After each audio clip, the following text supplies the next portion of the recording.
ಇವತ್ತಿನ ಏನು ನಮ್ಮ ವಾಹನಗಳನ್ನು ಡೀಸೆಲ್ ಪೆಟ್ರೋಲನ್ನು ಮುಸಲ್ಮಾನರ ದೇಶದಿಂದ ತಗೊಬಂದು ನಾವು ಅವರನ್ನ ಬೆಳೆಸ್ತಾ ಇದ್ದೀವಿ. ಅದನ್ನು ಕಡಿಮೆ ಮಾಡಲಿಕ್ಕೆ ಕುಮಾರಸ್ವಾಮಿಯವರು ಎಲೆಕ್ಟ್ರಿಕ್ ನಮ್ಮ ಇಡೀ ಕರ್ನಾಟಕದಲ್ಲಿ ಎಲೆಕ್ಟ್ರಿಕ್ ಒಂದು ವಾಹನಗಳನ್ನು ಹೆಚ್ಚಿನ ರೀತಿಯಲ್ಲಿ ಸಹಕರಿಸಬೇಕು ಅಂತೇಳಿ ಪಣ ತೊಟ್ಟು ನಾಳೆ ಒಂದು 16ನೇ ತಾರೀಕು 16/2/25 ಗೊಂಕಳ್ಳ ಆಟದ ಮೈದಾನಕ್ಕೆ ಬಂದು ಕುಮಾರಣ್ಣವರು ಎಲೆಕ್ಟ್ರಿಕ್ ಮೇಳವನ್ನು ಉದ್ಘಾಟನೆ ಮಾಡ್ತಾ ಇದ್ದಾರೆ.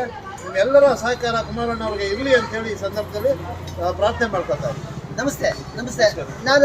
ನಾನು ಇನ್ನು ಬಹಳ ಮುಖ್ಯವಾಗಿ ಹೇಳಬೇಕು ಅಂದರೆ ನಮ್ಮ ಇಡೀ ಇವತ್ತಿವರೆಗೂ ಇರಾಕು, ಇರಾನು, ಕುವೈತ್, ದುಬೈ ಈ ಕಡೆಯಿಂದನೇ ನಾವು ಪೆಟ್ರೋಲ್ ಡೀಸೆಲ್ ತರಿಸ್ತಾ ಇರೋದು.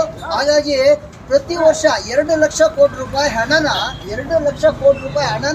ನಾವು ಹೊರದೇಶಗಳಿಗೆ, ಬೇರೆ ದೇಶಗಳಿಗೆ ಕೊಡ್ತಾ ಇದ್ದೀವಿ. ಆ ದೇಶನ ತಾಯಿನಾಡಲ್ಲೇ ಈ ದೇಶದ ಜನಕ್ಕೆ ಆ ದುಡ್ಡು ಸಿಗಬೇಕು ಅಂತೇಳಿ ಸನ್ಮಾನ್ಯ ಮೋದಿ ಸಾಹೇಬರಿಂದ ಪರ್ಮಿಷನ್ ತಗೊಂಡಂತಹ ನಮ್ಮ ಕುಮಾರಣ್ಣವರು ಈ ತಾಯಿನಾಡಿಗೆ ಹಣ ಸೇರಬೇಕು ಅಂತೇಳಿ ಸಂಕಲ್ಪ ಮಾಡಿದ್ದಾರೆ. ಹಾಗಾಗಿ ನಾಳೆ ವಿದ್ಯಾಪೀಠ, ಬಸವನಗುಡಿಯ ವಿದ್ಯಾಪೀಠ ಶಂಕರ್ನಾಗ್ ಸರ್ಕಲಲ್ಲಿ 1,000 ಗಾಡಿಗಳು, ಎಲೆಕ್ಟ್ರಿಕ್ ಗಾಡಿಗಳು, ಎಲ್ಲ ಕಂಪ್ನಿಗಳು, ಭಾರತ ದೇಶದ ಎಲ್ಲ ಕಂಪ್ನಿಗಳು ಎಲ್ಲ ಒಂದೊಂದು 100 ವೆಹಿಕಲ್ ಇರುತ್ತೆ, 1000 ಗಾಡಿ ಇರುತ್ತೆ. ನಿಮಗೆ ಯಾವುದು ಬೇಕು, ಯಾವ ಗಾಡಿ ಬೇಕು ಅವಲೇ ಪರ್ಚೇಸ್ ಮಾಡ್ಬೋದು. ತುಂಬ ಕಡಿಮೆ ಬಡ್ಡಿಯಲ್ಲಿ ಯಾವುದು ನಮ್ಮ ತ್ಯಾಗರಾಜ ನಗರ ಕೋಆಪರೇಟಿವ್ ಬ್ಯಾಂಕ್ ಅವರು 1000 ಗಾಡಿಗೆ ಸಾಲ ಕೊಡ್ತಾರೆ.